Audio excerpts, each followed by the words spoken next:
Meeting Emily Cunliffe at our record store shoot in the heart of Manchester, it's impossible not to wonder whether the singer-songwriter was born in the wrong decade. The 25-year-old looks as though she's walked straight in from the music scene of 70s LA, channeling the carefree aesthetic of Stevie Nicks. When we ask which record she'd like to play to set the mood of our shoot, she surprises us further by opting for Patsy Cline's 1961 country pop hit, I Falter Pieces. Emily credits her upbringing for opening her eyes to the depth and breadth of the music industry. At the moment, she may be recognizable as the daughter of singer, actress and presenter Kym Marsh, but it's clear when we catch up with her that she hopes her own debut album Stories will catapult her out of her mum's shadow and earn her kudos as an artist in her own right. Some people are always going to say I'm only in the position I'm in because of who my mum is. They'll have their opinions and I can't change that, but I'd tell them to come and hear me sing or watch me perform and then make up their minds. If I couldn't sing or act and I just wanted to be famous, then fair enough, but I can do those things. Sometimes those skills are in your genes. My mum is an amazing performer, but I am my own person. I've worked really hard to get where I am. That's one of the things I've learned from my mum, nothing comes easy. You have to continually work hard. Emily admits, however, that it was Kym, 46, who encouraged her to take the ultimate leap into the music industry after she'd suffered a confidence knock when becoming a mother herself in 2019 at the age of 21. I'd taken a break from music for a little while to have my little boy Teddy and then COVID hit, she says. But Mum knew I'd never given up my passion.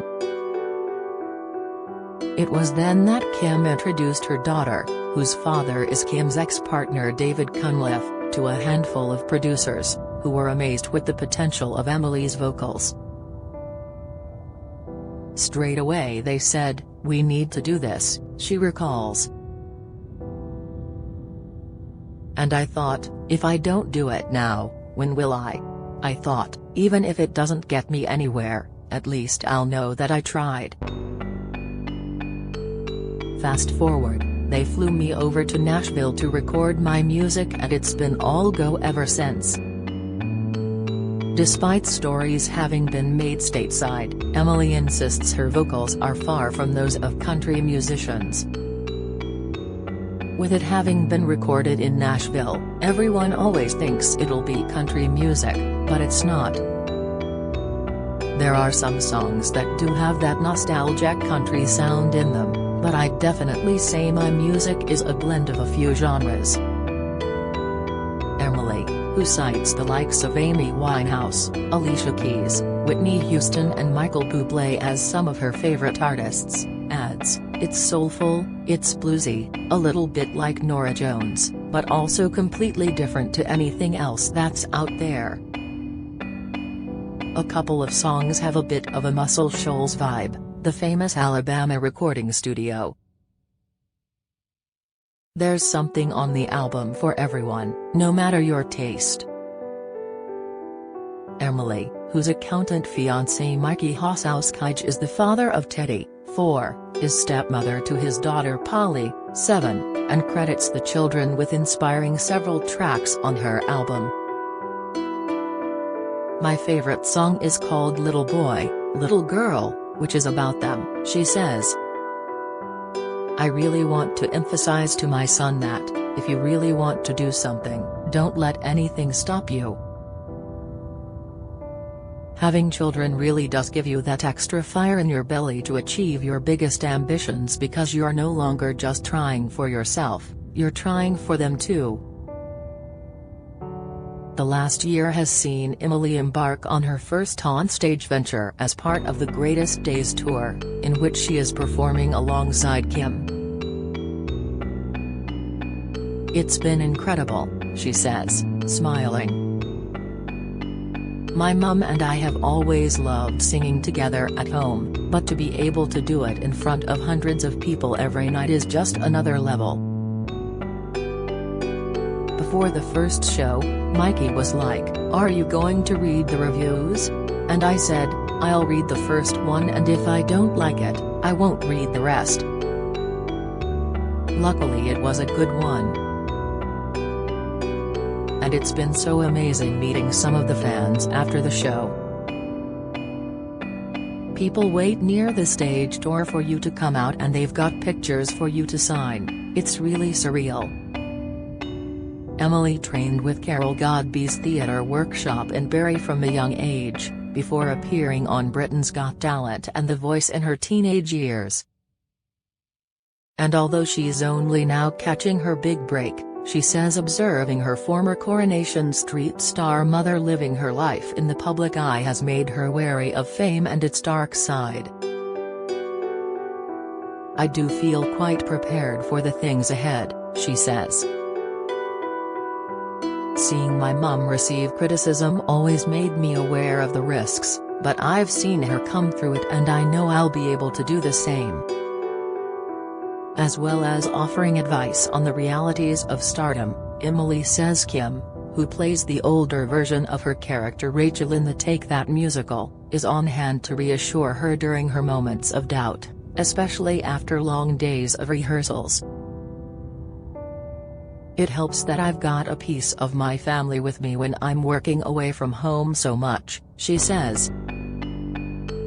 "I do struggle being away from my kids. My son is only 4, so he doesn't understand where Mummy has gone most nights. He's seen the show, so he knows I'm in it, although he did fall asleep in Act 2, but he doesn't understand how a tour works, so it can be heartbreaking. But having my mum there reassures me that I'm doing the right thing." Another person fighting Emily's corner when it comes to self-doubt is Mikey. The pair met in November 2017 at the beauty salon in which Emily used to work, with her general manager being the mum of Mikey's friend. "Things didn't happen between us straight away," she says. "But we were both at an event at Rosso restaurant in Manchester and we got steak and beer afterwards. It just took off from there." Emily says that Mikey encourages her passion for music. "I couldn't have done any of this without him," she says.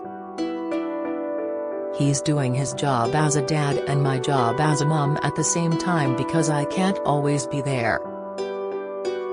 He does the school run, the pickups, Polly's hair, dinner time. I think he does enjoy it, and he gets equal enjoyment out of the fact that I'm succeeding in things I've worked so hard for.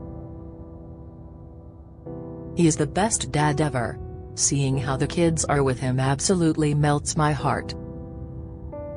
The pair announced their engagement in November 2021 and have finally set a date for their long-awaited nuptials, with Emily exclusively revealing that they'll say "I do" in a ceremony in Knutsford, Cheshire, this coming August.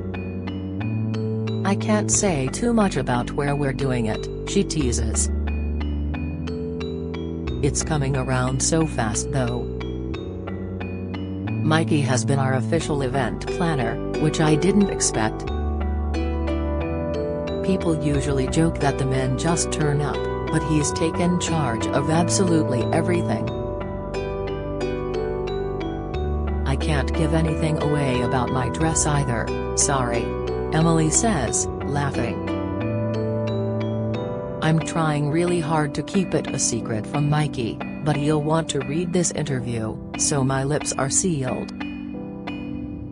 All I can say is that it's a really gorgeous gown and I'm so excited to finally wear it."